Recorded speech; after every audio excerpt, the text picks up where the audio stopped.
Alright guys, so we're gonna go ahead and get started on the battle here. Let's get ready. And yeah, feel free to say anything, Darth. Nice to play with you again. How's it going, man? And this time I think we're going for just a straight up, I'm gonna try to beat you. I don't know how it's gonna work, though. Try to do your best. I will do your my task best. is to destroy me if you can. So I'm gonna, first of all, I can already see, I remember this part of the battle, where you're essentially across that river. I'm curious to see if you're gonna do what I usually do in this instance. Because what I usually do I remind that this battle is the whole first day of the Gettysburg battle, with all the tactical opportunities. All encompassed, basically. It's every single part of day one, just thrown into one battle. Yes. And, you will get all your reinforcements. Yeah. Oh, why would you want to move your skirmishers into that wooded area? That's unnecessary. I will try to delay you. You have now more powerful units, and I need to... My men can't shoot as well that way. That's tough. Let's see. Yeah, he's going to get on the ridge. That's what I thought. So he's getting on McPherson's ridge here, guys, and this is a very good defensive area. He's also, what I'm actually worried about is by McPherson Farm. He's got a nice assortment of skirmishers, and with that woods cover, I'm not feeling very good about sending Archer over there, but we have to try it. By the way, Darth, I was going to tell you, what I guess I was going to ask you, and you could totally speculate, is, you know, I wonder how prisoners were treated in this sort of battle, like, especially in the middle of a battle, because there's so much going on. Would prisoners even be considered? I'm wondering, maybe they'd be shot. And I know, you know, I'll tell the people watching, this is pure speculation. In Civil War, there were not so much brutality between the prisoners of different sides as in other wars. Yes. Because, correct me, because I really don't know. I have not dug in so much into this information. I think you're more or less right, at least like in the things that I remember an incident, sorry to interrupt, with Armistead, that despite leading the biggest charge attack, yes, at the end he was taken care of by the Union, who took him as a prisoner. In his defense, though, he was a general, and a lot of the generals went to West Point together. You know, they were buddies. Afterwards, they became politicians also. Exactly. Oh yeah. Yes. But I guess I think you're right. I know. I'm just talking Hollywood style. I know in Hollywood movies like Gettysburg, the prisoners surrender and aren't harmed. What I was gonna say is, like, I do know also. And by the way, guys, I'm pushing up the hill here. This can be pretty tough. Maybe try not the to focus idea. Because you lose time. And then, exactly. That's why I'm really. But we will do, of course, the conversation. Yes. But from what I understand, yeah, it was pretty nice. Up front, you know, it's just kind of like put your weapon up and then the person would take you in. This was not true with the one brigade, and you know more about this brigade than I do. All I know is that they're known as the Black Hats Brigade. Would you know which this was, the Black Hats Brigade? The Black Hats Brigade was the Iron Brigade. Let me see. Black Hats. Let me see. Black Hats. I'm gonna search here on my phone quickly. The Black Hats, I don't know. And don't worry, I'm watching the battle. No, I really insist on focusing on the battle because I'm going to kill you or destroy you. Sounds good. All right, yes, we're pushing here. Yes, and don't worry, I've got reinforcements. Try to do your best, Agrippa. I feel like I could push through your skirmishers. Let's do it. I'm pretty sure I can push through your skirmishers, actually. And yeah, he's hitting me hard on Archer over here. That's the question. With what cost? Here we go. Okay, so we've got his men off the hill, guys. This is kind of what we're trying to do, at least initially. But he's got the vedettes. Now, okay, this is what I really want to know. What are vedettes for? You explain this to me. People always wonder, me, yes. What are they for? Yes. I mostly use them for scouting and sometimes to harass the flanks, only for this. I want to keep them alive for the later stage of the battle. So I have eyes. They are very valuable for this battle. Because I will see when your reinforcements arrive to which direction you reinforce with the usage of vedettes. So I'm not going to sacrifice them. They're basically the perfect scout. It's just like... They are, yes. Because they are fast. You see a lot. And I've noticed, like, a lot of times when I'm playing, you know, online Ultimate General Gettysburg, people will waste their vedettes so quickly. I'll just see them find charge. Any other usefulness, yes, and they waste them. Exactly, yeah. Like, they'll charge with their vedettes, and they don't seem to be very effective in the close combat. they sort of just pull back. Oh, okay. So the Iron Brigade is the Black Hat Brigade. Yes, as I told you, yes. Yeah, sorry about that. So this brigade, and I might be wrong about this, but from what I understand, there was a battle. I believe it was the Peach Orchard. I may be wrong, where they attacked, and there were Confederate prisoners, and they were in such a battle frenzy that they said. You mean in the Battle of Gettysburg? Yes, yes. No, they did not participate in the battle. Maybe not the Battle of Gettysburg. Let's take a look here. Only the first engagement, and they got so many casualties.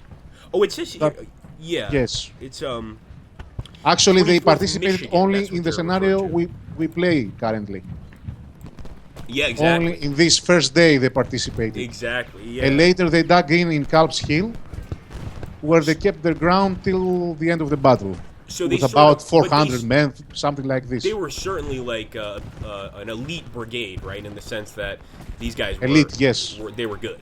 And I remember watching, and I don't know how much I should trust National Geographic, but I do remember a National Geographic documentary where it was talking about how they would not take prisoners. But I'm not sure I believe National Geographic in this day and age. It's so full of I shit. really don't know this.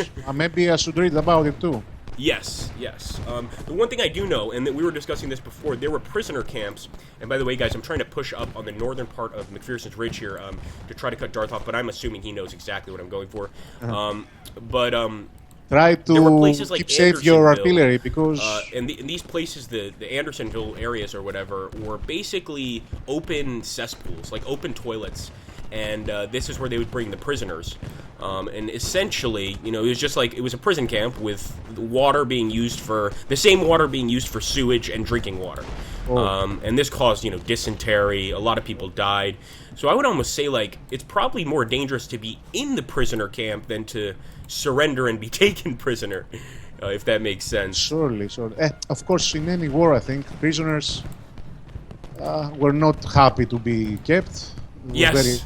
Yes. Like, sure. I think that's a good point. I don't know of a war where prisoners were like, oh, this is pretty good. Except maybe, I think I have one example. I have one example of this.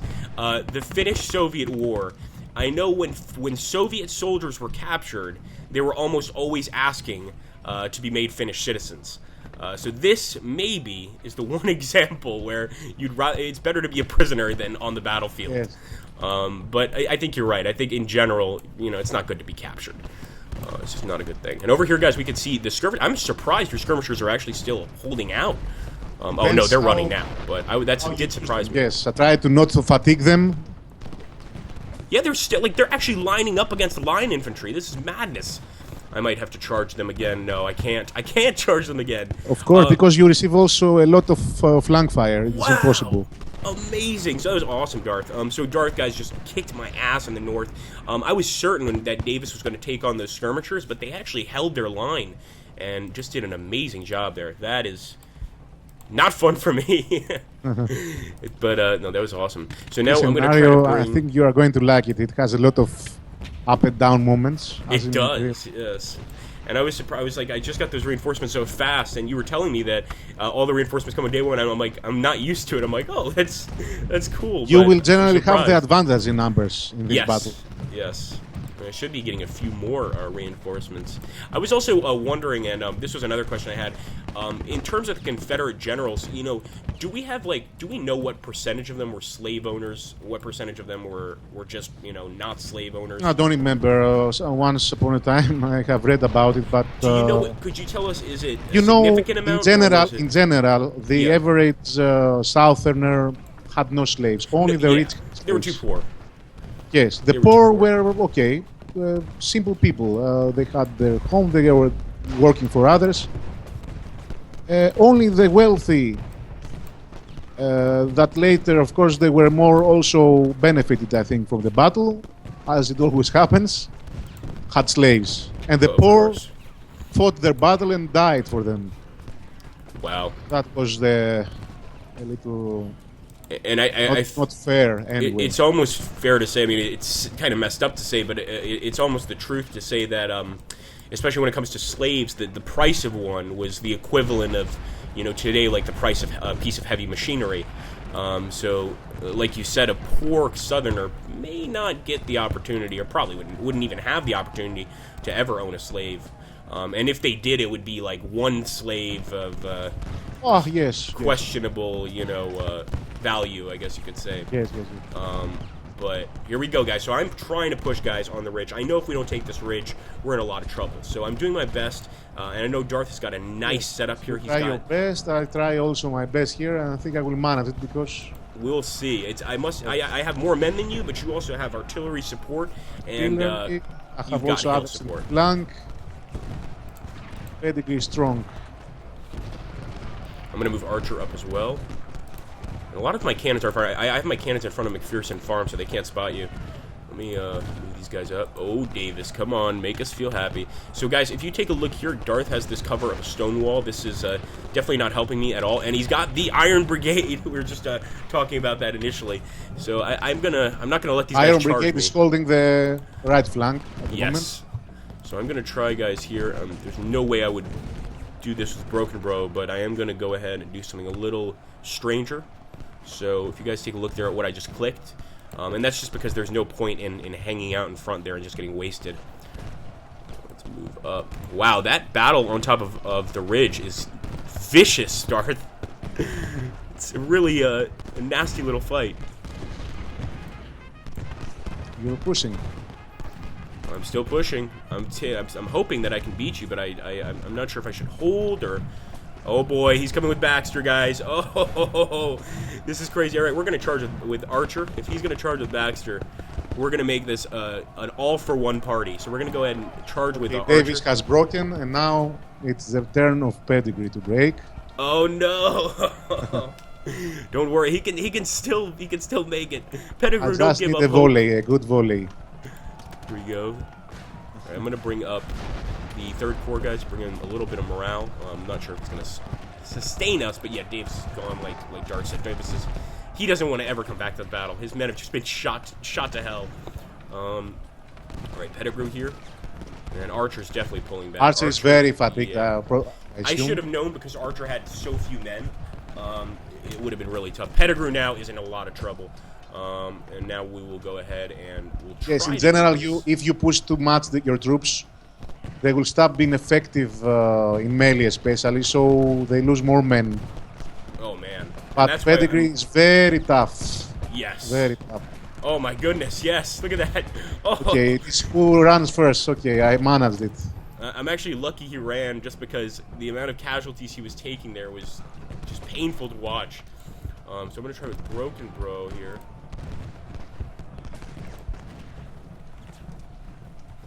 Alright guys, we got a few artillery, a little bit of artillery support here. Of course, the one issue is, especially with the general that just ran, it's going to take us a while to really rebuild his morale, rebuild his will to fight, but we'll get it back eventually. I'm hoping we get some infantry reinforcements here, but I don't think we will. Alright, so here we go, interesting. Archer, Broken Row, holding out over here on the hill, and it is kind of, you know, back and forth, but I think you definitely have the advantage, especially with Pettigrew pulling back here. I'm amazed, though, that some of my men are still here fighting. Okay, just need You can see when... use Iron Brigade wisely. Oh, yes, I see Actually, that. I'm going to advise you to watch your flanks because I spend too much time just shooting your uncovered flanks, and that makes your units to eventually break. I see what you're talking about. So, And in also, fact, your artillery, it's very vulnerable to bring it so much in front. Eventually, you will lose it. we're going to have to move our arty back Yes. once again. Actually, then. as I might have to restructure my reinforcements, line. I'm going to fall back with a lot of my yes, troops. you are not going to break, no. because I'm fresh. You keep pushing, pushing, pushing. Now, your first division is actually unplayable. Yes. As you can see, everybody's on the run here from the hill. Although I fell back with 2 units, but most of them are just not doing well. All right, so we're going to move back, guys. So just Rethink to this talk attack. about it a little tactically, you try to blitz to melee too fast. If I was not prepared, I mean, I have not covered my flanks, etc., and I have not placed Iron Brigade and Cutler on Oak Ridge, you would have taken it. Oh, But I see. Because okay, it is this battle has this tips, you know what to expect. Right. I was expecting that you go to the Oak Ridge, so I protected it. Oh, I see. And I think you should have been a little more defensive, actually, because yes. you see now the blue bar. Yes, Now definitely. I have the advantage. I see. And I think the reason I You rush need to is wait a little more for your reinforcements now. yes, exactly. Because as you keep pushing your troops while you have this advantage, you just lose a lot of men without a result. And it's good to have also, not only in the game, but tactically speaking, now just to make a conversation in the battles of that era. Usually generals just spend time repositioning, deploying, securing flanks, and exchanging fire from distance. Right. Yeah. Yes. So, in other words, we should have built up a little more. A little more now slowly, you're in building up my a nice opinion. defensive Yes. line. It depends, of course, on what the other enemy, the other general does. Right. If you found any weakness from me, yes, okay, you should go like you did. But if you see that I'm coming, I'm strong, don't be afraid to fall back. You will have another chance. Right, yes. And that's actually, I think that's something that people don't understand about Ultimate Shadow Gettysburg, because I've had friends be like, oh, I failed my charge, there's no point in playing anymore, you win. But it's like, there's always a chance to certainly come back and do pretty well. But you just have to, really take the time to rest. And over here, I'm just exchanging our arty fire. Also, condition build is very important. Yes. Just let your troops to build up their strength, their condition. And I like using my shell shot just to sort of like almost annoy your troops. I know it's not going to make any of them break, but it'll lower. What's your artillery to not have bit. it to see Wallace? Yes, yeah. He's got to move back. I don't know how much cover, but it's very exposed there, and he is going to lose from enemy artillery. I should move him a little deeper. Try to hide your artillery, not having them all in front. Try to hide them behind ridges and pull them ahead when you have when you find an opportunity. Oh, awesome. Okay. And yes. As far as like a lot of times I notice that my artillery can't see the enemy, but this could be like if there's a house in the way of your artillery, they will not be able to spot the enemy, right? Yes. Okay. Ground also blocks visibility. That's the reason. What specific ground would it be? Like hills, this sort of thing? Everything. Okay. A large hill, a house, trees. Because I can, like right now, I'm firing at you from the trees, but maybe like the visibility of my men is lower. In other words, tell me a position, for example. It's like directly below McPherson Farm. I mean, with what unit? Wallace and Johnson. Yes, Wallace and okay. These are in a higher position. They are on top of the ridge, so they can see. Oh, I see what you're saying. Check them out. Yes. So, in other words, like you can be in a wooded area on top of a ridge and still get like pretty good sight lines for artillery. Yes. Visibility is also affected by elevation. Yes, because I've noticed like a lot of times if I try to fire just on flat ground in a forest, the arty's like, "What do we do?" They're not sure what to do really. Yes. Well, arguably sometimes for the player, I understand it is not very accurate to understand. Yes. Because the map is not a full 3D, and there are some compromises there. And to be fair, to make it completely accurate would take such a ridiculously long time. Probably it's impossible to do in a 2D game, and also, I don't know. Although I must say, I think our Pickett's Charge battle was pretty close to real life. Fairly close. I think the only thing was you made it farther than the original Confederates. But I made them more strong, the Confederates. Yes. Yeah. Yes. Because otherwise, if you hadn't made them stronger, then it would be a complete. This is a multiplayer scenario, so it must have some. The historical scenario is in the single player. Right. But the multiplayer is a variance. And we must give some chances to the Confederates to play this map, because otherwise it's pointless to have it. Exactly. It is already, as this now, very difficult for the Confederates to win. Yeah. Already. So you're saying... So you imagine if we made it completely historical. Oh, it would be... Yeah, it would be a useless map. But let me ask you this: so you don't think there's any way at all that Pickett's Charge could have been a success? Like in any turn of events, would it be possible for it to succeed, or was it just like, in your opinion, like the dumbest strategic move possible? Very dumb. Totally dumb, right? Like basically just sending men dumb. to their death. Yeah. Truly a dumb decision because the American Civil War was a strange affair because it was expected that generals were of higher education, maybe it should be. So Yes. they knew the challenges of the new style of warfare, the new modern weaponry. But eventually this was not taken into consideration, and generals just brought heavy formations of troops in front of rifle rapid fire. Right. And it was a massacre whenever this happened. Whenever someone attacked, not only the Confederates, Union as well. There were situations, Agrippa, Yes. in other battles. For example, at the end of the battle, there was a Battle of Nashville, if you read. Battle of Nashville. Right. And the Confederates attacked again with Hood in order to take a fortified position of the Union with complete idiocy. Wow. Later also, Hood was accused for this incompetency. Anyway, Oh, he was accused by the Confederates. yes, because like he brought to death a lot of soldiers for nothing. Wow. Just going ahead with artillery fire, rifle fire from close quarters and open ground, and a lot of death. Wow. Because I don't know what they thought. So even the Confederate generals were like, dude, you've pushed it too far with this tactic. Like it's too much. And also the Union in the war had a lot more casualties because they did also this kind of advances. I'm trying to think of the battle. In the end of the battle, when Lee started to withdraw, yeah, after the Battle of Gettysburg, there was a series of battles. Grant was chasing Lee to Richmond. And in a series of battles, Lee was just defending. This is what he should actually do.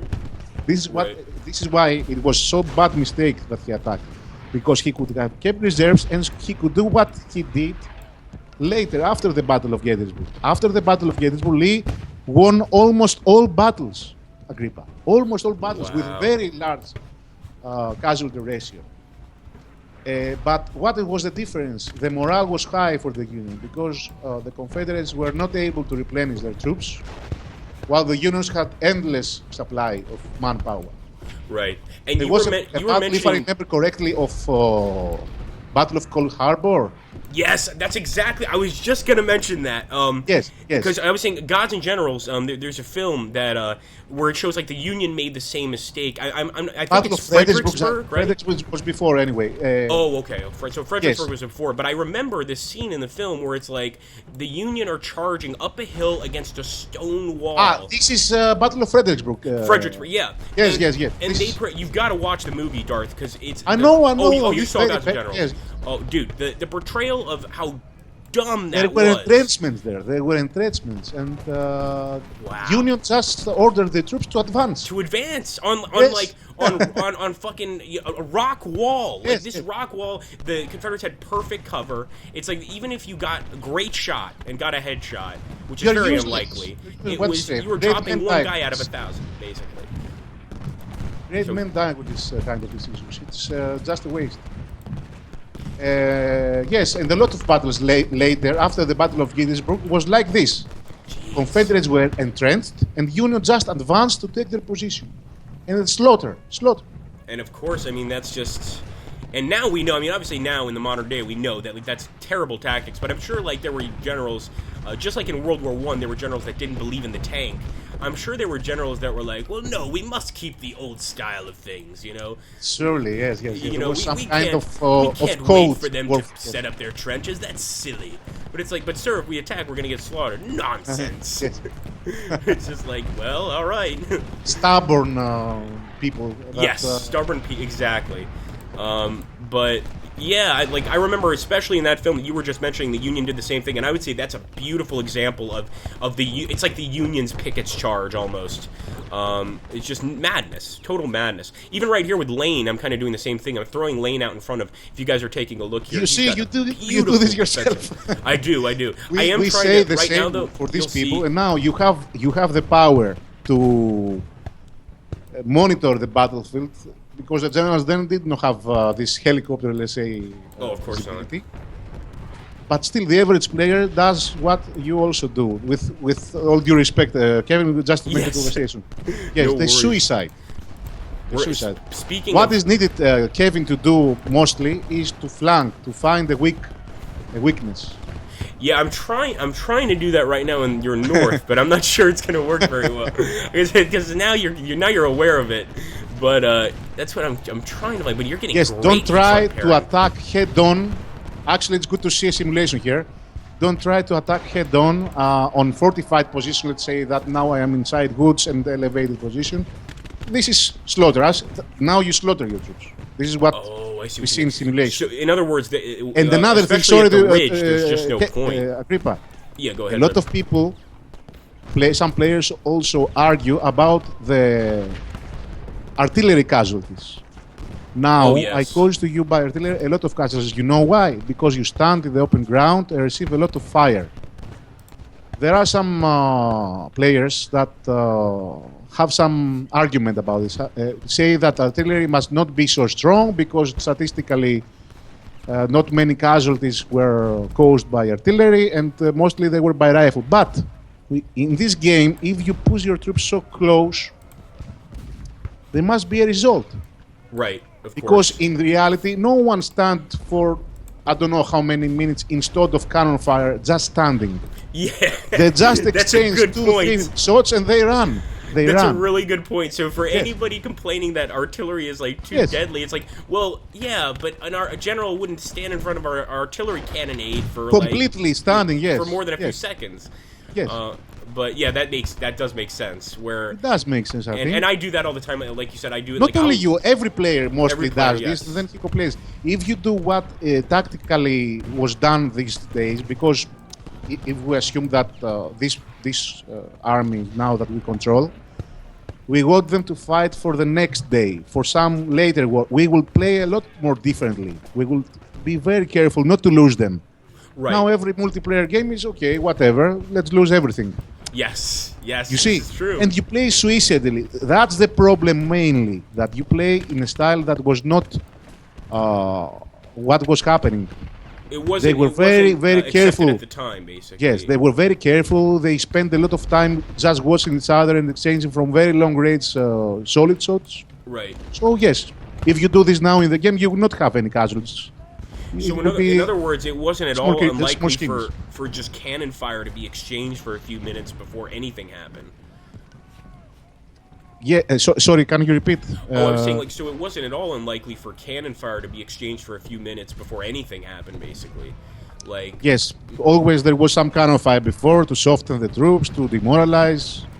and that went on even into World War One, sort of that idea that you can soften up an infantry line with some well-placed artillery shots. Yes. And by the way, I'm hoping Parent, don't be a coward. Please.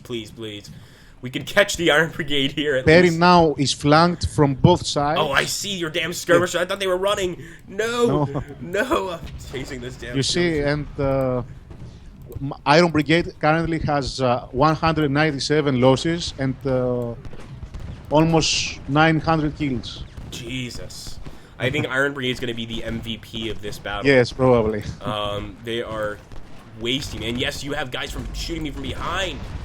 Oh boy. All right. So I'm going to Fall move back this guy. with Perry. Perry is going to lose a lot of men for All right, nothing. we'll fall back with Perry. But he's going to fall back into your men. No, this is bad. Hey, take him a little behind, yes, okay. Oh no! This is even worse. He's totally stuck. If Perrin, doesn't matter where Perrin moves, he's dead. I would not want to be any man in Perrin's brigade right now. Perry has made a mistake now. He must pay Oh for my it. goodness. See, I was like, oh, I'll trust Darth. I'll fall back right into beautiful fire. Like, wow. Cutler was just ready to shoot. Like, yes, all right, just wait. He's gonna come this way. But Yes. I wonder what was the. Well, I guess we'd have to do a little research to find out what was the accurate range of rifles at the time. Like, what, like 100, 200 meters? What exactly are we talking Yes, about? if I remember correctly, the accurate, let's say the effective range was about 200, 250 meters. Which is not bad. When we say effective range, we say that the trajectory of the weapon could be straight. You can shoot in a straight line and actually have a chance to hit something. Wow. But that did not mean that the soldiers were not able to fire from much larger distance. They Right. were able to fire from larger distance. And vice versa. I mean, people don't take into account during a battle, like the adrenaline. It's like, and especially if you've got to load yes, a weapon constantly, it's the adrenaline's you're gonna be shaking. Maybe you'll drop around here and there. You'll drop some gunpowder. It seems like a tough situation. And the accuracy, of course, because of this, was much lower. Yes, yeah, definitely. So even if you got a guy standing like right in front of you, I think what it really comes down to, number one, it comes down to luck, but number two, it comes down to like which of you is calmer. Because if you're calmer to take the shot, there's a good chance you'll get a better shot off on the enemy. Yeah, surely. Damn, Pettigrew just loves to keep moving. Would you be calm even if you were the toughest of soldiers when so many explosions were near you and oh hell no, bullets dazzling from the air? I don't know. Oh hell no! Kind of I think it even goes back to that one of these old, I forget which one it was, one of these old John Wayne movies where the soldier turns to John Wayne and he goes, "Sir, I'm scared," and John Wayne goes, "Son, so am I." And it's like, of course, even the toughest soldier is gonna be like, unless he's like a total sociopath, he's gonna be terrified of bullets and artillery blowing up around him.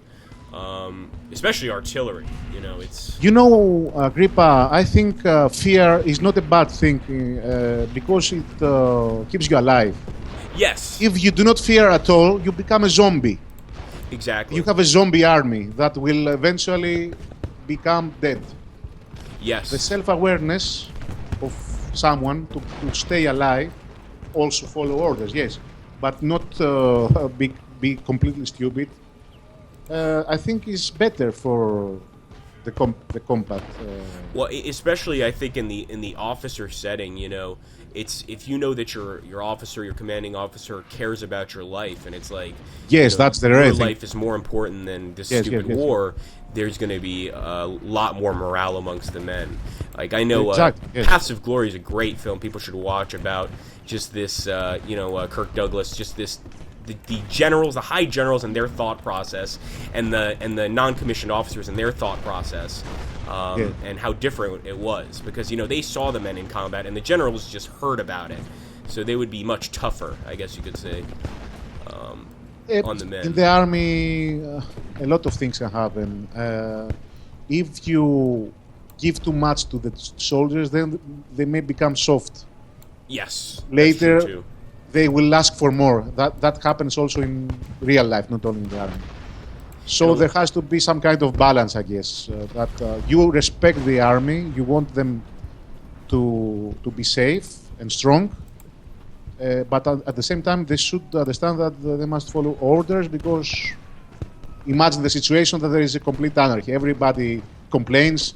It starts to believe that being in the army is like having a democracy in the Congress, and you can fight. Exactly. Yes. Yes. No, it's absolutely. a lost war there. And this kind of, I guess you could say, this kind of happened on the Russian line during the First World War, where a lot of the men had lost morale, and essentially were turning on their own officers. I know during the American Vietnam War, my dad tells me all the time about the fragging that went on. When they would kill officers if too many of the guys were getting killed. They sort of figured like, well, this guy's clearly not good enough to be a lieutenant, so we're gonna frag him, which is terrible, but it would happen. And by the way, guys, if you hear that in the background, and to you too, Darth, I apologize. Where there's renovations going downstairs, so it sounds terrible. What is this? It's just basically my landlord being kind of a douche, and he's renovating the apartments below me. So there's 3 apartments below me, and he's just decided to renovate all of them.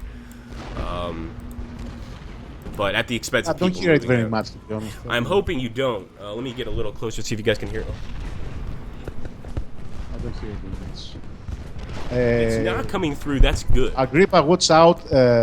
Just a small advice now that you have some troops there in the open, laying pedigree. These are getting slaughtered by my artillery because they are in open ground. Is it Pettigrew or? Pedigree, lane. Actually, they are at a disadvantage. You have them fighting at a disadvantage. I have the high ground, something with cover. Though. I'm trying to. They should not be standing there. So I'm gonna pull Pettigrew back, and I have to do something with him. Let's see, maybe. Yes, nice. I'll try this. Try to wait for your reinforcements. Try to wait for more troops. Now, for example, your reinforcements have delayed actually a lot, and I have most of my troops into the battlefield, while yours. Yeah, because right now it's totally in your favor. And I think you have also a lot of casualties. This is the reason that you have so much disadvantage in numbers. Yes, definitely. I understand, of course, this happens because we are also focused in the conversation. Exactly, this is also Let's make a small discussion about the battlefield also, I would like. Yeah, absolutely. That, you see now the battlefield. If you go a little south, I don't know if I say it correctly, you would have a chance to flank me from the left, to my left. From the so down by McMillan and McDonald's farm. Arguably, this was something that some historians say that Heath, the first Confederate general that arrived, should have tried. They say that instead of trying to take Seminary Ridge with frontal assaults, he should try to go south and take Cemetery Ridge by flanking. Oh wow! And so yes, some historians argue if he had done this, he did actually what you do now mostly. Yes, he was insisting to attack Oak Ridge and Seminary Ridge. Yes. Frontal assault. It's such an obvious target. It's like, oh, I like that. But I'm looking down, and I didn't even notice Stewart and Biddle and Hall and Stevens. Like these guys are hitting me hard. Something? Yeah. They did not. This is what they say, that this battle was lost because they have no cavalry to give them a quick recon of the battlefield. They were afraid to advance because they didn't know what lies ahead. Oh wow! So they lost time. If they knew that hills behind were unguarded, or there was a higher ground south, etc., they would have tried. But it's sort of like you said earlier, they didn't have this 360-degree view back then. They just had... Yes, exactly. You know, they had to assume a few things. Yes. Or maybe maps. I'm sure they had maps of, the region. But the maps may have been 10, 20 years old, and that can change a lot of things. Not so accurate also. Exactly, yeah. Yes. It wasn't like these days where, it's like a GPS system. It was just like, go down to the old barn at the end of the lane, and then turn left off the cow pasture. And it's like, well, that's not exactly easy instructions to follow. It's very confusing instructions as well. Very confusing. All right, so now we're getting some brigade support here. And let's hope that this changes things. General Rhodes. Oh, I know which way I'll be approaching from. I think you do too, so it's not much of a surprise. Do you see Blocher's No in the map? Let me find it. 1,000 victory points on the east. I see it. Oh, yes. There, Barlow's brigade Barlow's division, made a mistake, and I will try also to replicate just to show also. Nice. I will lose probably, but anyway, I will try to keep. He thought that this was a good position to defend, but it was very exposed. And as more Confederates arrived from the east, Ewell's division, right, he broke and started to run, and eventually this collapsed the whole Union right because of him. If he has taken his division to not be isolated, but protect better the right flank, probably Union would be able to keep the ridges, and Gettysburg would have been won maybe in the first day. And as we discussed, imagine the situation that Confederates do not win. Maybe they would have withdrawn with minimal losses, and they would not have destroyed their army. Yeah, exactly. So this success they have in the first day was, in my opinion, that this was also their doom. In other words, it would have been better if they did terribly on the first day and gotten away. Like, they became overconfident. Yeah. Yes. Yeah, it's because of these Union mistakes. They did a lot of mistakes because generals were arriving in haste, and a lot of tactical mistakes were done from both sides. Yeah, absolutely. And it's like you said before, after Gettysburg, Lee still fought battles. And this is actually something true with Americans too. Americans seem to think that Gettysburg was the last battle of the Civil War. Nothing can be further from the truth. It's there was so much left to fight, but I recall people thinking this, and I'm sure that hopefully the generals learned from their mistakes at Gettysburg in future battles. Hopefully, but they did not actually. They didn't. Oh my God! What happened? Of course, let me tell gentry. you, something started to change from 1864. Eventually, yes, they became more careful. They started to entrench more. They did not advance so much. The trench warfare was introduced in the American Civil War, actually, later in the First World War. And I remember Grant had said that from now on, wars will be fought in trenches. Probably, yes. Probably. I don't remember. What will occur. Yes. And it makes sense. I mean, even looking here, it's a perfect idea. Defense is always the best idea. If you have a solid defense, you're gonna cause your enemy serious trouble. Yes. And imagine being able to dig in and have even more cover. You can duck, this sort of thing. With those weapons also that were accurate. Yes. Oh, speaking of weapons, I remember a question I was going to ask you. So we were talking. I think I sent you a message on Skype about the what weapon did the cavalry use. And I think it was It's a repeating rifle. This was very rare. Only some of the Union cavalry had those repeated. Because and see, now that it's rare, that kind of answers my question. Because what I was going to say is, why wouldn't the army replace the standard rifle with a repeater? I mean, just imagine. Because of cost, simply. It was very expensive. Very expensive, yeah. Yes. But just imagine the difference. Not only the rifle, but also rifles. the ammunition. Everything was more expensive. Wow. It was impossible to equip so many men with such expensive weapons. It just wasn't economically possible, basically. To have quantity over quality. Like TIE fighters in the Star Wars, It's sort of also like the STG-44 the Germans used during World War II. I know that they wanted to outfit all the men with them, but it just was too expensive. It was like, and they have the Mauser rifle. In the Mauser, right? Yes, exactly. Which was the Mauser was the standard, right? And the STG-44 was sort of some people call it the first assault rifle. Yes. I'm not sure if this is accurate. It might be, but definitely a scary thing. See right here. Sorry, go ahead, man. Like a Kalashnikov, that kind of. Yes, exactly. Firepower. It was kind of like the early version of a Kalashnikov. It's a vicious little gun, and I would have loved to have one back then. If I was on either front, I would have wanted an STG. Just to interrupt you a little, you see now, even Iron Brigade now, of course it is fatigue, will be broken if you start to flank. Yes, I can see that, yeah. It takes more casualties. The unit itself will not stand for long. It will desire to go somewhere safer. This is why in this game now that we play Agrippa, you need to flow to the direction of the cover and hate as a player. So try to get as close as you can to the woods, this sort of thing. Yes. And of course, this is not an easy thing. Yes, it's something you learn in the process.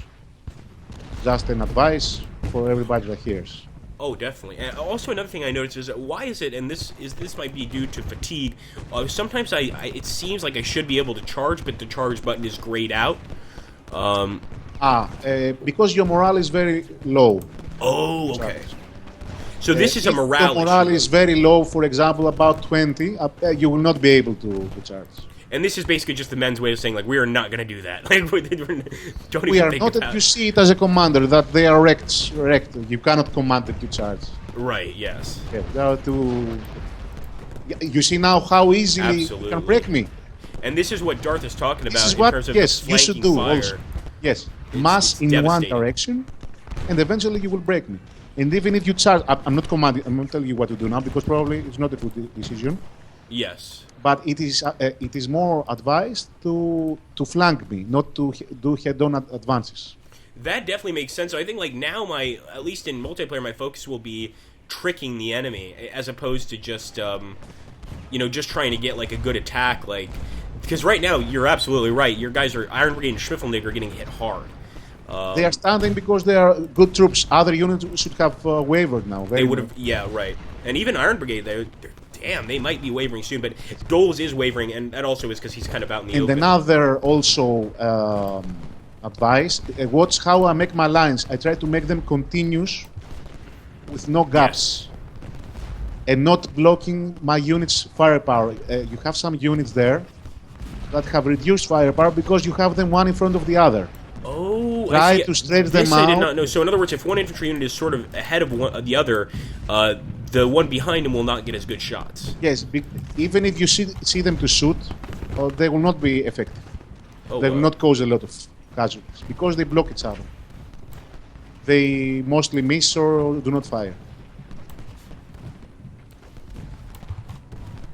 And I'm wondering, is it possible? I never knew this about Ultimate General Gettysburg. Is it possible to hit your own men, or has that been phased out? Yes, you have friendly fire. You kill damn. your. Yes, I've probably had more than a few men hit by their own routes. it is not measured in the statistics. You do not see how many of your own men killed, but It's just you added see to the the overall losses. death. Everybody who Right. dies is a mix of enemy kills and friendly loss. Friendly. Wow. And you can kill with artillery, with canister, with everything. It depends. So this is why you should not also mass your troops too much, for example, sometimes. Yes. Because Yeah, 'cause every shot of mine kills a lot of yours. And probably you kill a lot of yourself also, if you are to Yeah. mix up. Oh, for sure. Yes. Let's see. I'm trying to do something with Yules, but that's not going to work out. The sharpshooter units, what would they be used for? Historically, the sharpshooters were, of course, not participating largely in battle. They were not a single unit. They were divided in the battlefield. And they chased officers mostly. They Wow. tried to So they would shoot at find guys an on officer horses, to kill. basically. Like anybody with a few stripes on them was a target. Yes. Flag carriers, Oh they man. were big targets. I was just about to say, I think that would be the worst job to have in the army would be the flag carrier. Because Yes, it was a suicide. Basically, It you're was just the a first walking target. Yeah, you're a walking target. It's like I would never want to It do was a that honor job. also to take the flag. What's that, It man? was a large honor. Yeah, it was an honor. But at the same time, I it don't was care about honors if I something got like a a death. bullet in my gut. How do you say it now in English? I don't know. A death contract. I don't know. You Oh, were so sure. sort You of a were sure that suicide you brigade. are going to become a target. Yes. It was sort of a suicide mission almost. Suicide. Yes. Yeah, but a suicide mission for the good of the countries or the good of the army. Yes. Sacrificing for the country was a honor. Oh, imagine just getting told that like you're gonna be carrying the flag. It's oh really? Oh no! I did not want to be I a don't want to patriot this die. much. Is it too late to take back my contract? Because I was thinking maybe we. I could do don't know. I think Agrippa at those times people did not have some very strong self entities. They that. were Yes. as It- now. Now we have more education. We have It was more also. things to keep safe. You've got to And- keep in mind, people in this time were deeply religious. Yes. I would assume that if you were carrying a flag, you probably thought you were going to heaven definitely. You know, it's like you were doing something so brave. Yeah, so great without yeah. thinking of the consequences. Yes, that like, and there were also like I know that for instance, Stonewall Jackson did this a lot, and Stonewall Jackson believed in predestination, which is sort of the Protestant belief that God decides when you die and you have no control over it. So a lot of these guys would just, they wouldn't even believe that they necessarily get hit, or they wouldn't take precautions. You know what I mean? Because they just figured, well, if I get shot, that's God's will. Yes. Sort of that thing. Those people actually, in a war situation, they are very useful. Yes, of course. You want Oh, such yes. people. They are the typical heroes, but actually those people are those who die first. Yes. Yeah. Yeah. And, So you want to keep a mix that you want also to keep alive these very able people. Just I would prefer that, for example, Stonewall Jackson was told not to be so suicidal, because if he did not die, probably the war also would have been different. He was a very able general. I totally agree. I think Yes. if he hadn't had the predestination belief, he would not have died at the end Someone of the war. should have told him that he must fight a little more cautiously. I don't know. Like, get off your horse, General Jackson. It's enough. Yes. We get it. You're brave. Imagine, for example, Napoleon to go in front of the battle. Oh, Napoleon gosh. in another era to fight with this style. He would die in the first 1 or 2 battles. That's it. Immediately, yeah. Immediately. It would just, So, and, no and he would Napoleon. be an No easy Napoleon. target to pick out too, which I'm sure Stonewall Jackson was. Yes. I know a lot of the times at Civil War history that they have on PBS, they talk about a lot of men would have a certain general in their sights, and of course this can be total conjecture. It might be total bullshit. These guys come back from the war and tell war stories, but a lot of the men would have, for instance, like a General Sykes in their sights, and they didn't want to shoot because they felt it was dishonorable, this sort of thing. But whether or not that's true, I'm not sure. I'm pretty sure if you have a general in your tell rifle that sights, you're going to shoot. not want to shoot, you said. Yes. What's that? Go ahead, George. Sorry, I did not understand the last phrase you told me. Oh, that I was saying that it was, this belief that a lot of sharpshooters would claim that they would have a general in their sights and that they didn't want to shoot because they felt it was dishonorable. I don't think so. Exactly, yeah. I don't think so. And General this Reynolds died because of a skirmisher shooting at him in the head. Oh, so it was a General headshot. Reynolds was at that time in the battle we now play. It is the first corps leader of mine. Actually, here wow. we have him alive. At that time, Agrippa, he was considered the best general of the Union, and Wow. certainly he was about to take the command of the Army of the Potomac. Oh my God. It was said that eventually he will take the command because everybody respected him. He was a very good general. But you see, he was a general of that kind. He was battle hardened, Yes. and he commanded troops into the fray of the battle, too risky. And he died as he was giving commands to his troops. He was a very good general. Was it a mortal wound, sort of like he Mortal. he lingered? Immediately. He died Or- immediately. Oh, see, that's not as bad. I always think the worst are the mortal wounds, the belly shots, this sort of thing. And I was Belly actually shots reading. also, yes, could be fatal. Not fatal as Reynolds, because if you are shot in the head, you die immediately. Of course, you don't even have time to think about it. If you are shot Yeah. in the belly, you have yes. some hours to fight, Oh. maybe 1 hour, something, if you can from the pain. And then what would happen? You would just essentially. But eventually, collapse you with bleed blood to loss. death from internal bleeding. Internal bleeding. Oh, No one man. can save you. So there was no chance. Once he got a belly shot, there was just no chance. There was no medicine also at that time. No one course could No, and save you.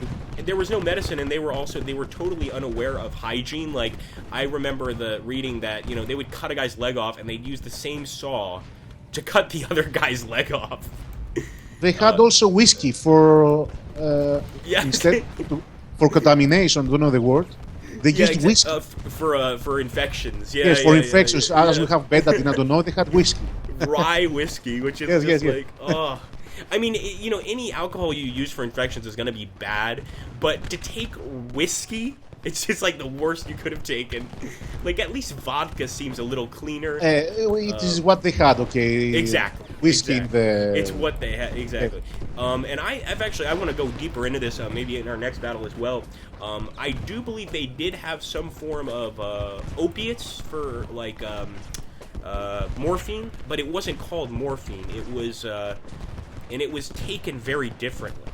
I've read about this, and I think what they would do is they would mix this with the whiskey.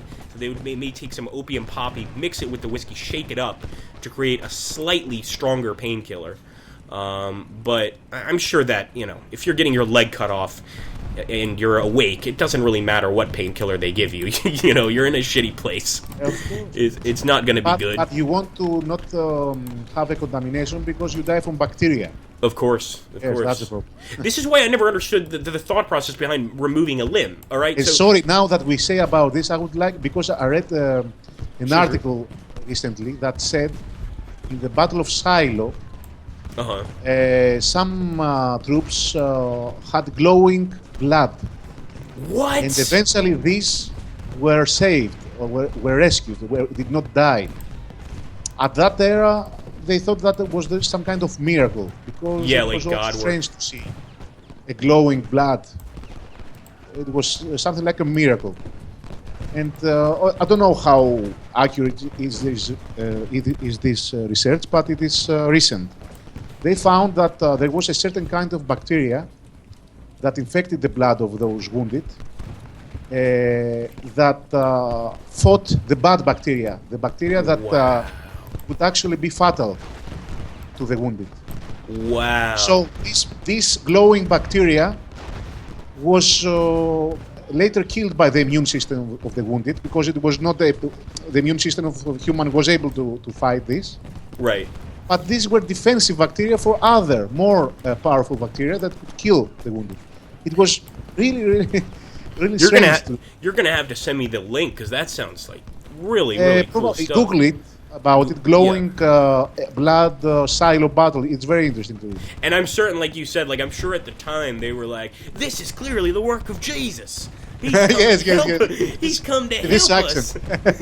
And it's like, no, it's not. It's just Yes. this is scientifically explainable. But that's awesome, man. So that's wow. And possibly maybe it would help to coagulate the blood. I'm not sure, but obviously in that situation you would want blood that would coagulate It could quickly. teach us a lot for the future. Actually, of course, doctors and research, they know that they're actually good bacteria. I mean, we have Right. bacteria that make Roquefort cheese, blue cheese. Okay. Of course. Oh, Yes. yeah. So It's actually, they can find cure because if you use the correct bacteria, if it does not mutate, it can be healthy. Yeah. Who knows? Even with the various yogurts, although I will say people need to be careful because especially here in America, it's really it's a big what's the word I'm looking for? It's not a tradition, but it's sort of hip now to drink unpasteurized milk. And Unpasteurized milk? Yeah. Yes, I didn't know. And it has a tremendous and it's probably okay. It's probably safe. But I've read No, stories. it should not be. Are you sure? It shouldn't be, exactly. Well, technically, you probably won't get sick. But there have been stories of people drinking unpasteurized milk and getting extremely sick because, like you're talking about this good and bad bacteria. Yes. Most of the time, unpasteurized milk has a lot of good bacteria in it. But if it's got one of those bad ones, you're in trouble. It's like you're going to be very, very ill. There are different conditions. I mean, probably before 100 years, to drink milk directly from the cow probably would not be bad. Probably. Exactly. But Yes. now there are different conditions. They use antibiotics. There is too much pollution. It's the Also, there antibiotics. is evolution of bacteria. Evolution, more strong hormones bacteria. that they use on the cows as well. Yes. I'm sure the growth hormones, and if the growth hormones assist the cow in growing, perhaps they assist the bad bacteria in growing. This is sort of the thought process, but no, it's true. This back in the day, just to get back on topic, back in the day, the wound treatment was laughable. Yeah. It was just like, so doctor, what do I do with this? I don't put a cork in it. Like it's not a good. It wasn't a good wound treatment situation on the battlefield. Now we see some bacteria fighting because the soldiers are very small. Yes. Yes, many of them are right now glowing on the battlefield. Yes, they are glowing also. It would also suck, like, this would be even worse, is if you had that condition, and instead of getting, like, a wound you could survive, you got a fatal wound, where it's just, like, you were screwed either way, but that would be really cool, and I wonder what the name of the bacteria is, like, whether or not they could somehow have taken it, to use it to make drugs today, to use it to make drugs to for fight the infection. incident that I told you, Yeah. probably, yes, if you read the article, it is known, it is found. It's found. Cool. Yes, so yes, they yes. use it maybe, or are working on it at Probably least. to someone will read develop it, some. more experience from, yes. I'm And by the way, I'm just going to say real quick here, back to battle. I got to say, guys, Darth has done incredibly well at holding the ridge here. I've been pushing to take this area from you the entire battle. I don't know if you noticed, and I have not succeeded. Because first of all, he's got the high ground, he's got the woods, but we've got to make some sacrifices here. Probably I will have to play as an attacker to show how it's done. Yes, you may. In our next battle, we're going to have to do this because I've gotten crushed. This was my Pickett's charge right here. But no, it was My awesome. artillery is doing crazy kills, but you see why? Because you Yes. stand a lot. Yes. Yeah, I know. Oh, especially with Lane, I wasn't even paying attention to him. But no, these conversations are always interesting because I think wounds in general and casualties is something that fascinates a lot of like Civil War buffs. It's sort of like, what was it like to get hit back then? What was it like to be in one of their medical tents? All this stuff. We wonder these things. Yes. And now I'm going to fall back entirely because he's just. Oh, it's. American Civil Where's War the Maxim machine gun? fans, I respect them deeply because they, I don't know, they are so much interested in the period, so fanatics, Yes. and some of them are so knowledgeable, but that I simply cannot ignore those knowledge. I wish I could simulate most of these things in the game. Right. Because we make compensation, we make some compromises. Exactly. It Yeah. is not possible to simulate all these things in a game, of course, with limits. And that's. I would also say I would ask you guys to check out our Pickett's charge battle because that's kind of what we did, where we agreed Darth was going to lose, just to sort of show you guys what happened during Pickett's charge, and that was fun. Like, yeah, we should do more of those where we're just like we're not even Now, trying probably, to win. because it was this in an older patch, probably I would have more chances. Probably. Oh, okay. So you might be able to break. In that battle, it was a suicide mission. It was. But it was beautiful to see, like, beautiful in a very morbid way. It was beautiful to see how desperate the Confederates were. Like, they had a small bit of belief that they could win this, that they could push and somehow, by some Tell you miracle, the truth, they break. had some chances. If you read the battlefield, Yeah.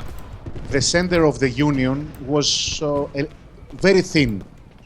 If I remember correctly, about 4,000, 5,000 participated in the defense. Oh, wow. Versus 12,000 Confederates. Oh, wow. Yeah. That was the proportion of troops fought in the area, and because of casualties of the previous days. Because in the scenario we play, we have everything in full strength. Of course, yeah. In the third day of the battle, some brigades were very damaged and very thin. They just So all this their is men why had been killed or he wounded. thought, also having the experience of previous battle, Lee, that the Union morale was very weak to withstand an assault from the Confederates. Oh, wow. Breaking the center will break everything apart, and later the Army of the Potomac would surrender, would be destroyed after such destruction. This was he saying because he knew that he cannot fight the Battle of Attrition. That was true. Wow. He was not able to stand for long in Union soil. Especially, the just like the Southerners would not be accepting of an invading army. I'm sure the Northern citizens made it as hard as possible for these armies to move. Yes. I know even like, I feel like a fool for not knowing the names of these two families. And it's not the Hatfields and the McCoys, but it's I know in there was a state. I need to find the name of the state. Well, I'll tell this to you over Skype afterwards. Where there were essentially people that supported the Union and people that supported the Confederacy. They were not part of any armies. They were merely like sort of bands of brigands almost that would kind of just fight each other. I think it's the Copperheads. I don't know. Something like this. The Copperheads was one of the groups. But this was an area where it was almost like it wasn't really battles between armies during the Civil War in this area. It was battles between families.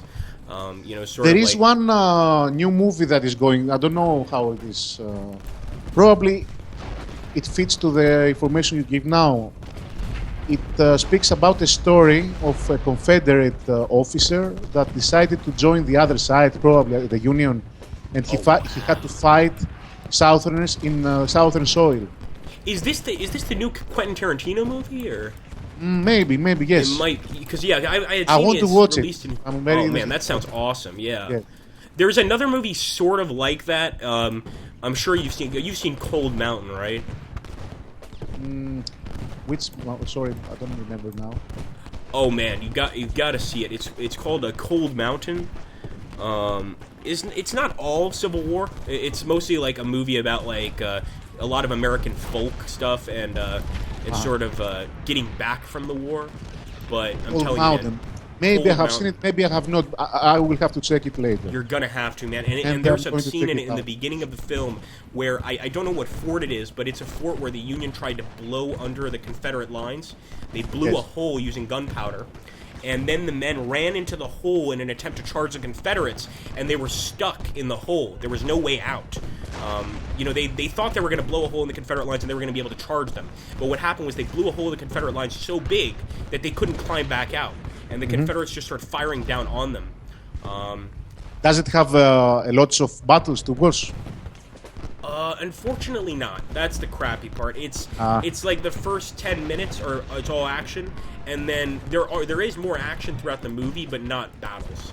So it's one of those movies I would recommend like the first 10 minutes, like, and then after you're done watching the battle, be like, oh, okay, this is good. But no, it's a very interesting film, and it's more about what happened when the men were returning from the war. Like, they came home to their wives were with other men. This sort of thing, this realization, and the men that didn't come back, of course. Those that just died. But wow! I will and by the watch way, it. I will. Tell me again how it is called. Cold Mountain is the name of the film, and it's sort of like it's got a lot of things. It's got revenge in it. It's got action, but I'm trying to find the name of the battle because I want to see Cold Mountain battle. Now in the battle, Agrippa, in the real battle, the Confederates had crushed the Union. They had made a coordinated attack in Oak Ridge, broke the Union, and proceeded further to Seminary Ridge. But eventually they did not take Cemetery Hill, although they had the chance to take it. That was their mistake. Wow. Because they were afraid. They actually thought that they were more Union troops, that they were going to attack them from the east. Oh my goodness. They thought they were going to be flanked from Union troops. This is what Ewell believed. Ewell was the general from the west, from the east that came. Wow. The commander of Avery Smith you have there. By the way, real quick, Darth, is called the Battle of the Crater. The Battle of the Crater. Yes, trenches of Petersburg, Virginia, and man, like you got to see it because the way they portray it is so vicious. It's pretty incredible stuff. Like the guys, when they run out of ammo, they take their rifles with the bayonet on them and they throw it like a spear into the crater because it's essentially just a huge pile of Union men, stuck together. So it's like anything you throw down there, you're going to hit something. Of course. One of those things. But I don't know much about the battle itself. I'm going to research it now. But in the way they portrayed it in the film, it's just like, wow, that sucked. For the Union, that was not good. See now, Iron Brigade, he has become a hero. He has lost. He has. Actually, probably it performed this unit as in history. He has about 400 men now remaining. Wow. Has killed 1,700 and has lost 1,000 troops or more. Jeez. Imagine how terrified you would be in such a brigade. Still has morale to stand. I'm trying to break him entirely. I want to see him run. Yes, run! Run, Black Hats! They waver. Oh, yeah, he's wavering. Stay till the end, probably. I don't know. I will try to make them stay. Let's see. And Cutler's kind See, of out in the also open. Wheeler, my artillery, he's shooting at your flanks with shell. Oh, shit. You should have seen. I didn't Those even notice. details win a battle. You need to think a lot of actually in this game. Yeah, absolutely. And right now, Paul, he looks practically fresh. Like, Cool. He's looking great. Paul, you're General Paul. Ah, yes. Yes, I had him in the rear, and he's now very fresh. He's going to. No wonder I was like, that almost looks like a reinforced troop. But oh man, he is ready to fight. He's very fresh, Oh man. and his volleys are more powerful. These guys have not even seen combat yet. Let's see if No, Iverson... no, mostly not. Now he fights versus exhausted troops. Let's see if we can at least get a few kills on Paul. Iverson had a terrible performance in the battle. Iverson. He did. You know. And by the way, like right now, I don't know what he's doing because I'm not charging with him, but he's just kind of like moving forward up for some reason. Oh, he's wavering. That's why. It's like, yeah, why does he keep moving forward and back? So yeah, he wavered. But oh man, this was it. You held extraordinarily well in this battle, I must say. And I also did very poorly. But like you said, it's definitely harder. Some people cannot play with the unit. They fight Confederates overpowered. Yes. But it is mostly how you play them. They need a different style. You must play them defensively. Yes, exactly. I prefer the Union just because, like, as you could see, my offensive abilities are questionable at best. Yes, to be offensive is like, needs some other work. Yeah, exactly. Like my offense is terrible. My defense is great. I can hold very well, but pushing is something I'm not good at. And we will play next time online where it's like people push and they kick my ass, and I'm like, wow, like it takes a lot of skill, and like you said, a lot of flanking. You know, especially when you get through those gaps, and the enemy doesn't realize you have a unit behind their lines. That it's exceptionally useful. The more times you flank in the game, not only with infantry but with artillery fire from afar, you gain advantages. Right. Like in chess, when you gain, let's say, a pawn for some moment, this gives this slight advantage. That if you exploit it, you can win more pieces later. You find weak points and persist. This is what you must do. Right, yeah, absolutely. So, as an evaluation of the battle now, I don't know if it's going to finish. When you had the advantage on Oak Ridge, you should be more decisive, I think. So, now, yes, eventually I'll pull you out by shooting. You should have charged more troops at the right moment. Yeah, I see what you mean. Like not in the beginning of the battle, but where I am now, basically. Later, yes, later. Yeah, like oh yeah, if I had charges saved up now, you allowed me to stand and also have a lot of reserves behind. Actually, a lot of them are fresh. I can bring them back. But okay, I'm very skillful myself. It's difficult to. I mean, I know the game a lot more than the average player. Yes. It's good to discuss this with you to give some tips also to others. Oh, it helps, man. It's yes. I'm gonna try, but I see exactly what you're talking about because I feel like if I was able to charge with Iverson, O'Neill, and Pettigrew right now, it's not that you play bad. You play as an average player now. Yes. Oh, thanks. But it's good to find weaknesses and explain them in order to everybody that watches to maybe become better. I don't know. Oh, definitely. It helps big time. Yes. And I mean, especially facing you, I've learned a lot just because like I can sort of watch what you do, and especially with when you play Union in defense, I try to sort of mimic you when I do the multiplayer battles. Yes. Especially like this sort of triangle you have right here. I like this a lot. Like I'll have a Confederate army try to I'll have a Confederate army try to surround me, and then I'll just basically create a pyramid of sorts like this, the fishhook you're talking about, and they won't be able to surround me. And I've fought off numerous attacks this way. Just get into a triangle position almost, or like you said, the fishhook position, and you're in trouble. Yes, indeed. For sure. As in history, also. Yes, yeah. It's you can definitely fight off an attack. And look at this, guys. Right now, I'm not falling back at all. This is purely Darth. Just my guys are like, screw this. We can't take that position. we've tried, General, but that's enough now. We're running back to our farms. Yeah, it's a tough one. I was gonna say I wish you guys would put some sort of tiny text. Of course, wouldn't be necessary because I remember in Civil War Generals 2, an older game, when the units would run, they would say, "Sorry, sir, these guys love their country so much they're running back to their farms." And I remember. Yes, I remember. Yeah, I thought that was hilarious, and I would have loved you guys to steal that for retreats in this. Like, I just have a little game. thing pop up, you know. Yes. But no, that was great. That line, I was just like, for its time, that's it was funny. great because it had a lot of depth. Yes, it did. Many possibilities to play different battle speculative scenarios. This is something that possibly we are going to make. Oh, I can't wait, man. Because you were talking, Antietam is going to be like this, right? I don't know. I'm not, let's say, allowed to share more information. I wish I could. Okay, no problem. But in general, we try to offer, as I have told you also before, something much more rich than a single battle, the single battle of Antitan. Oh, that'd be awesome, man. Yes, I would love to. we are going to give more things. This is And why. if- This is one reason that we delay also the release, because we continually add more and more in order to give a more rich package for the players that like this style of warfare in general. And I think that's anybody with with any knowledge in alpha, beta, this sort of thing. It's always good take your time, because the worst thing is to release early. And I think you guys did a great job with Ultimate General Gettysburg. Everybody was really annoyed, like release now, release now. Yes, but I yes. think you guys made the right decision, like holding off, because sometimes you do need an extra month, an extra week to make the game playable or to make the game that much better. So in my opinion, it's like take as much time as you need. It's the worst thing is to rush a project and then suddenly people start to complain. Well, you wanted us to release it early. This is what you get. This is what happened in another game, Naval Action. Yes.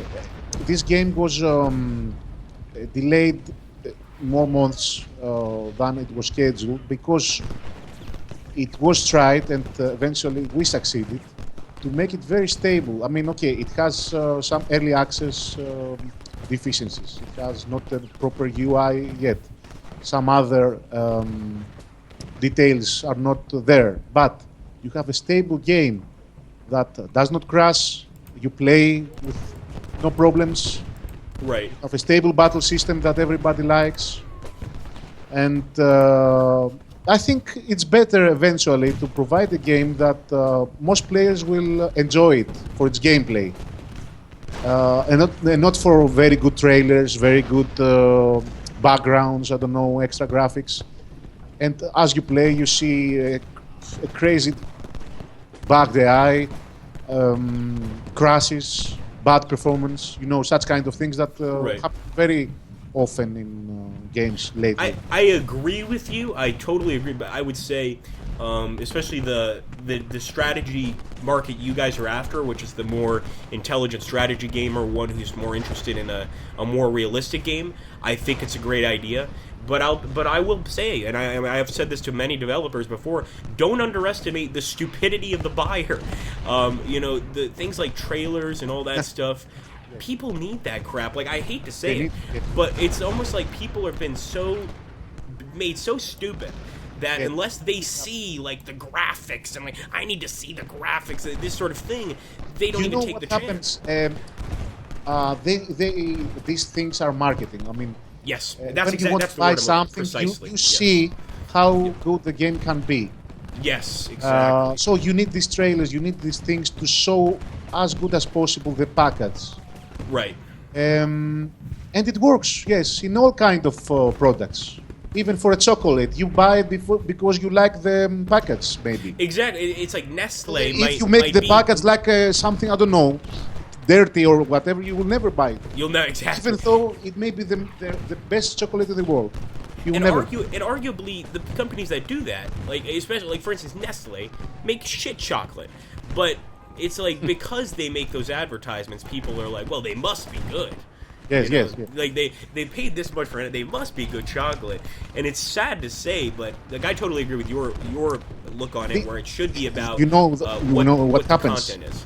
What happens is that that style of sales Yes. helps for the short term. I mean, you can have a lot of sales in a short period of time. Yes. Yes. But you need to prove later in the long term that your game is actually working. And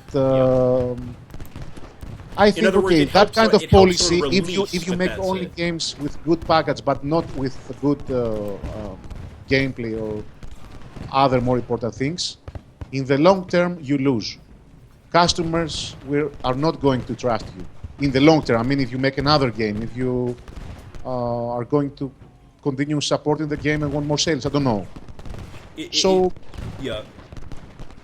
I don't know, we see it also in games, and let's not call names now, that they had the shock that okay, they had a lot of sales in the first days, but later they got so many negative reviews, so many bad reports. Right. Those kind of companies have a lot of expenses.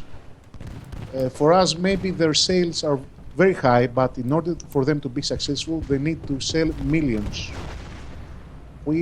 Let's talk about ourselves. We sell in a smaller scale than a AAA company. In other words, you guys don't need as much profit to make ends meet or to even come We do out not need, yes, with because a we are a profit. small company. We have less Right. expenses, and we try to keep the quality at least. This And we I know think that we can. This is a good point too. What you mentioned, it's like, yeah, those advertisements help on release, but if the game ends up being garbage, people are going to find out pretty soon. Pretty soon, yes, they're going. It's like maybe the first 1-2 days you'll have extremely good releases, and then day 3 comes around and people are like, no, we're not falling for that. And I do think that, especially with Steam and things like this, the gamer is becoming more financially aware. People don't take and risks very as aggressive. easily. Agrippa, Yes. very aggressive. Actually, now you can see it also in Steam. They have many negative reviews sometimes, Yes. Oh yeah. and with a lot of hatred. Yes. I'm not talking about us. I'm talking in general for other games. You can see some kind of revenge that okay, you did this to me because the game was crap and I need to pay back to you. Yes. Yes. Okay, This it's is- good. Oh man. From Dude, one side, it's good that there is You this have- awareness. You have no idea. There was you're absolutely right with that. There was a game, and I think it's called Red Saber. I'm pretty sure it's called Red Saber. You can find it on the Steam store. It's like $2. It was supposed to be like a Rainbow Six remake, but it wasn't anything like it's Rainbow Six. And the developer, the producer, essentially, he just quit the game in the middle. But it was alpha, so he was well within his legal right to just stop making it. Yes. And I remember the shit people would say.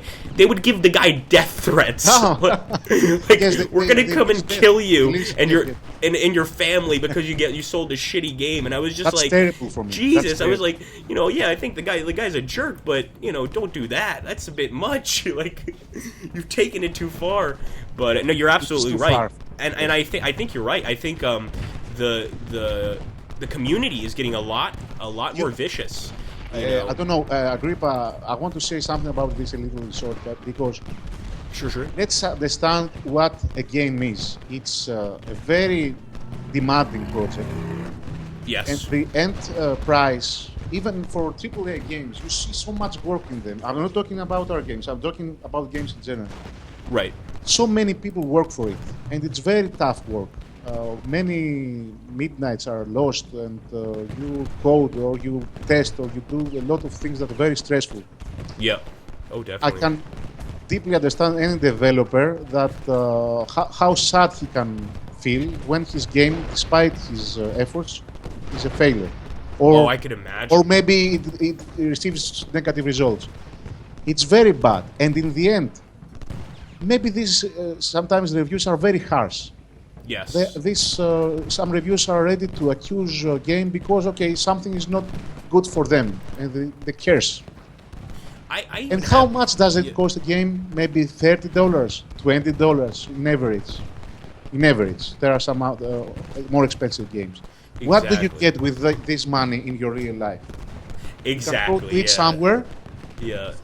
for a few minutes, and then it's gone. Yep. With a That's game, true. you can have this game if you like it, of course, or at least in average, you can have so much fun for many hours.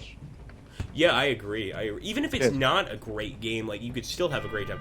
There we go, guys. Awesome battle with Darth here, and as you can see, we took a major hit.